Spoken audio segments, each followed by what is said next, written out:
Hello everybody, I hope you're all having an amazing day. We're starting off with the white pieces against the 1797 from Indonesia. So we've got an e5, let's see what we've got in store for us with a b6. So b6 is apparently called the Owen's defense. I know nothing about it.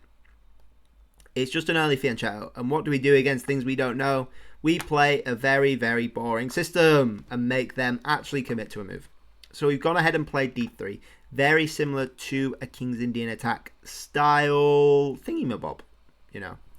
And the good thing about playing the King's Indian attack against a bishop b7 is that you're not waiting on them on playing e5. Because the reason I don't like playing the King's Indian attack against anything is because e5, bishop comes to g4 with a nasty pin when your knight gets to f3. And you don't get to fianchetto. You've got to go bishop e2, which is not ideal. It's not ideal. So with this, we're happy with them actually playing e5. Can we do something a bit riskier here? Let's do it. f4.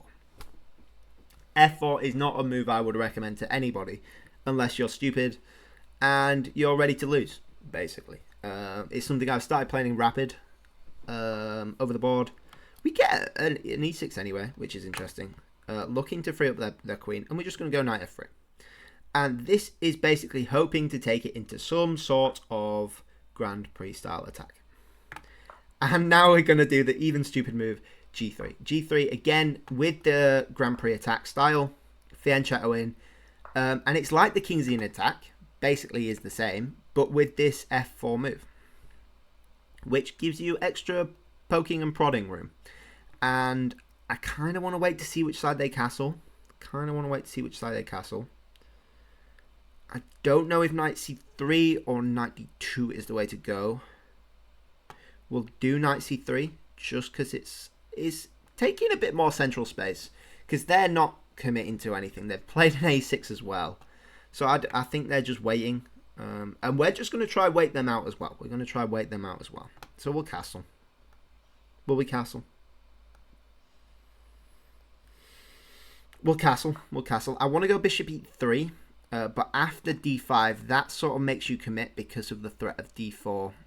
Not that that's even winning anything, because you can just take it. Anyway, what am I talking about? It's been a long day.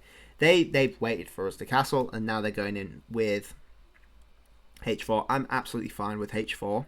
We're going to fight that with g4, because that's what we're doing. We're looking for an attack.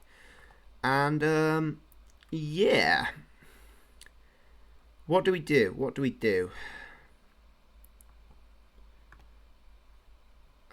We have the opportunity actually to go h3 here.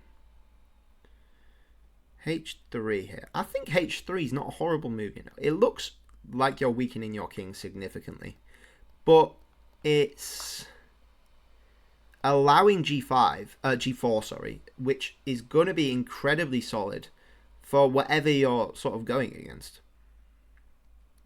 Knight h6, I believe f5 here is a good idea. f5 is a good idea. Opening up our f and our e. Potentially trading our... Oh, okay. So they've gone e5. Finally, they've committed to something. I think here we want to do a knight d... whatever that is. d5. Look to trade off the dark squared bishop. Look to go bishop g5. If bishop takes, pawn takes, I think is fine. Maybe. Yeah, because we'll play c4 and lock it up. I think knight d5 is an okay move. And this is a very annoying style of play. It reminds me of, is it the hedgehog? Where you just wait for your opponent to do something, to make a commitment, and you launch all your pieces at them, which is a style. It's definitely a style. I don't know if it suits me. They're looking now for h4 with g5 with a knight sack. And at this point, we might have to escape to f2. But they go straight back.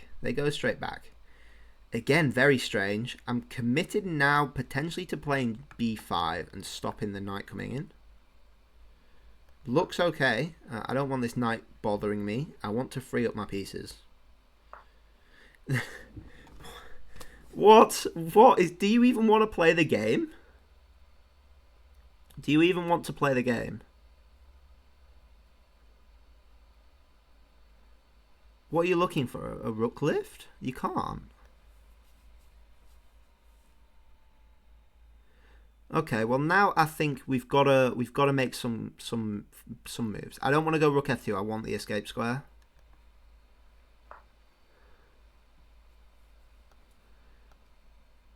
So I'll just go rook c1 then.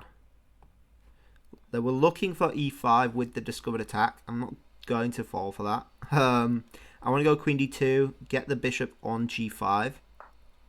They've still not like committed to anything, you know, and I'm a bit not worried, but it's just like, what am I doing? What am I doing? To be honest, I would even consider knight h4 here, and after takes, you've got a good attack going. You know, you've uncovered your rook, your bishop's coming in, potentially your queen's coming in. Bishop's going to g5, potentially even f6 as an idea.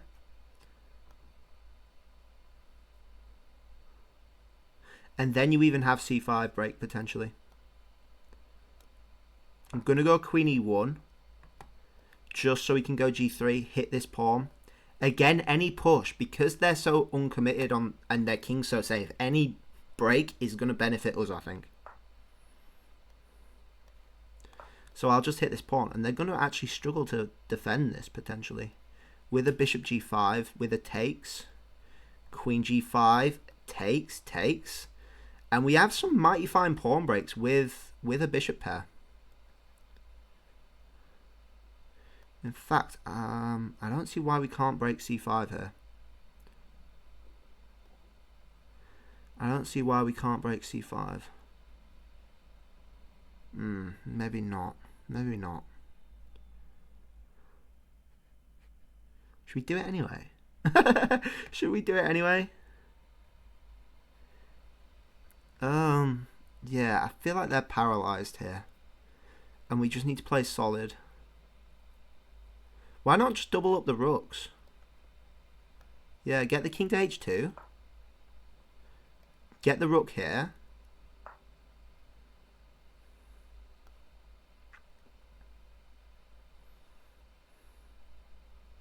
Bishop's gone to g5, which is unstoppable now. The moment they castle kingside, we're pushing c5 immediately. Immediately. Maybe even bishop e3 stay in there was good. And we just go rook f2. Okay, this has got to be good for us, right? Now I'm just going back to e3. You know, they've committed. They've committed to the side, and we just break e5, c5.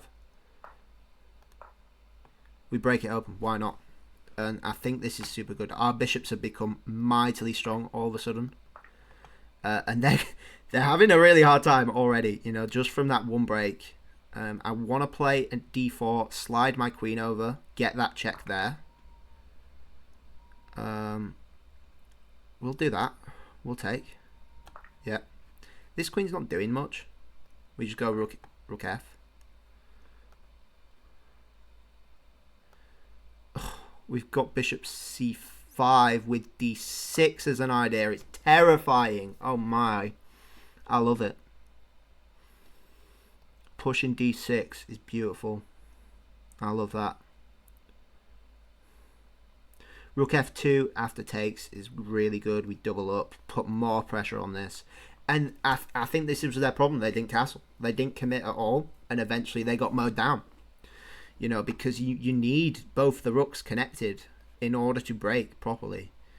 And you can't make waiting moves forever. You can't make waiting moves forever. And they messed around with bringing their knights all over the place without committing. And I think these openings are good. But eventually you have to commit at some point. You have to commit at some point. And waiting around to have your opponent make a mistake is not a viable plan, I don't think. Ideas of queen f3 now. going to a8 is nice. And yeah. Important to note, this rook's covering f4, so there's no queen pin. Even so, I think this is still winning for us. The bishop pair is just, it's diabolical. Versus this knight that's on the 8th, covering one square, I guess. Takes. Just takes. You know, we win the promotion.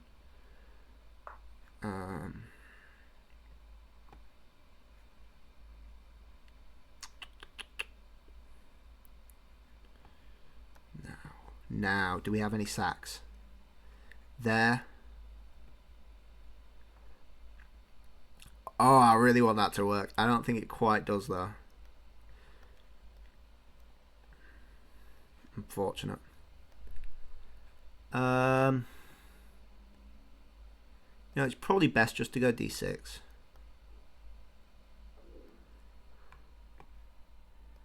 Or queen a2.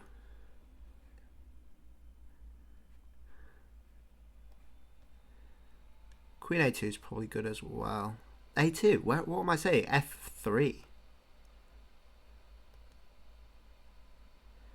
f3, queen there, takes, pawn takes. It's still good for us, right? We got to decide something. Oh, there's just too many options. Too many options. I want to go rook b1 so bad. Rook b1, king takes, check. Is borderline checkmate to start. Yeah, let's go rook b1. It looks tasty. It looks tasty. With rook fc1 coming as well. With mating potentially. So I think we get the piece back here at least. Which is nice. There's just too much pressure. There's too much pressure on the king. We're threatening to potentially take e5. Yeah. I think this is just good. Queen f3 is still coming. Now with even more bad stuff, I guess. Yeah. 2 pieces down. You know, you're playing without 2 pieces. We can afford to give up 1 in the pursuit of a checkmate. So, the question is, was it right? Was it right? I don't think so. I think there was probably something way more accurate. But you know, once you get hooked on an idea, it's hard to say no to it. You know, just psychologically, you think you found a cool idea. It's hard to shake that off, especially if you're like a player like me. You know. I'm constantly looking for cool tactics and all that. I think we just take this knight here. We get the piece back, at least. With check. Nasty stuff. Nasty stuff. Check is just mate. By the way. Perfect. Woo! That was nice. I like that. It's frustrating to play against openings like that. Frustrating to play. But I think we did well. We held our composure, and we'll see what the computer says. We got brilliancy, which is fun. 97, no, not 97. Gosh, that'd be way too high. 79.2 versus 65.1. 1900 versus 1350. And you see here the computer wants you to play computery, not computery. You know, what's the word? Oh, I've forgotten the word. Standard? No. I've forgotten the word. Principled. That's it. Gosh, principled. Just taking the center. Taking the center like usual. Computers like space. We do this weird setup, which the computer might like some moves, might not like others. And apparently H3 is actually a cool move, which I like. And here the eval, after, what, 9 moves of opening is plus 0.9. So this is not good for black. This is not good for black. Then again, humans playing it maybe a bit more equal. 95 is not ideal. Brings it back to equality. And apparently you take this knight first. Wow. So you're not hanging the pawn, I guess. Which they never actually took. never actually took. So we just up a pawn. No, we're not. We're just knocked down a pawn. Weird. And apparently c3 here is what it wants.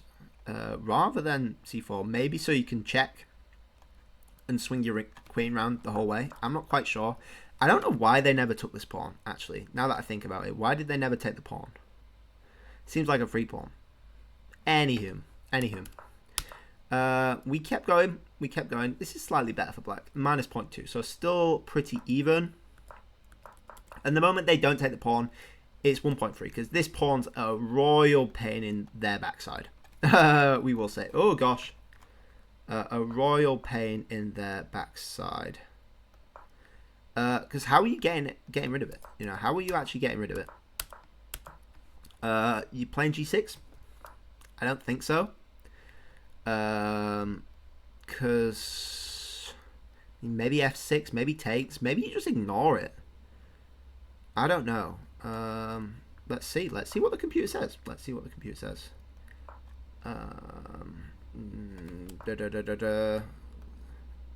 are we?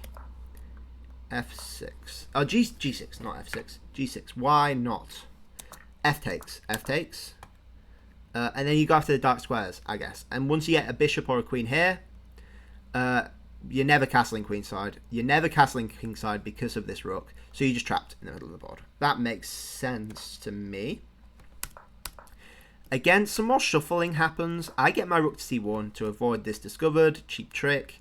Look to push c5 eventually, which we ended up doing. The knight goes to h4. So this is plus 1.5 here. And it goes down to 0.7. Plus 0.7. So it's not a good move. It says it's a miss. Apparently knight d2's the way. I don't know how that's... maybe you're just looking for e4. And then you've got an unstoppable knight there. Which makes sense. More of a classical move, that is. A little maneuver. Takes. And then bishop g5. Just to provoke f6 and just lock everything up, I guess. And you just break on the queen side. Not quite sure. But again, they're moving their pieces to the back rank, which is just not nice at all. And you're one step further away from castling. Not that you would even castle in this situation. I don't know. Queen takes h5 is just too nice. Queen e1, just to hit that weak pawn. Not even to hit the weak pawn. To go g3 was the idea and hit that weak pawn. Not this one. We go there anyway. The king goes up to move our rooks. And then they castle. And we go straight back to support the breaks. It wasn't particularly happy with that. Apparently c5 on its own is just better.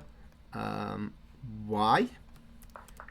Because I guess it's just faster.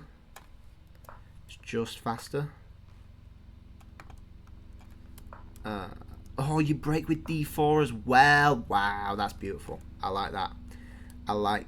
Because then you've got some discovered diagonals for your queen and your bishop, which is super nice. Queen goes to c7. We break again. We keep breaking. Bishop goes to c5. Again, d4 is a really cool move. Because then you're potentially winning a rook. Because the pawn's pinned. Super nice stuff. We mess around. We push d6, which is good. We take...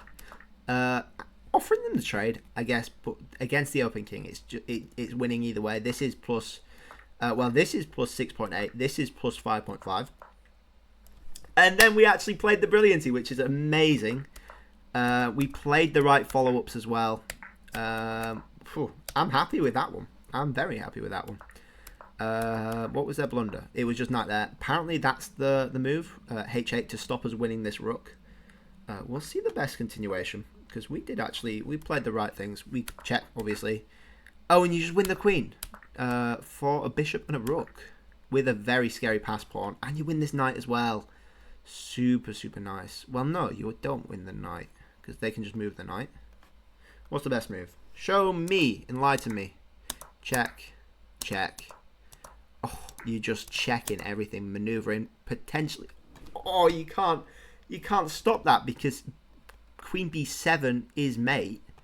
So your knight's not physically pinned, but tactically pinned to mate as well. So they've got to go rook b8 to avoid mate, but then takes queen, obviously. Is it saying takes bishop? It takes bishop check would be funny. Same thing, because it's mate. So then the other rook takes, and then a4. Wow, what a move a4 is. The whole idea is a5, and then it's still tactically pinned because of, I guess that covers the immediate mate. Let's say they go somewhere else. This checkmate here, which is super nice. Yeah, wow. Beautiful stuff. Beautiful stuff. I'm super happy with that rook b1 move. It was a scary one to do. But, you know, you've got to sometimes break a few eggs to make an omelette. I think that's the saying. Anyway, that was a good game. You know, it's strange playing against these sort of openings. You just have to be logical about it. Don't be scared. Don't be scared to castle. Don't be scared to face their cheap attack. Play safe. Play logically. Try generate your own counterplay. And as per usual, just calculate. Calculate and plan. Those are my top tips. Anyway. Thank you all for watching. I hope you all enjoyed. Please like if you like. Please subscribe if you really liked. And I'll catch you guys all tomorrow. Bye-bye.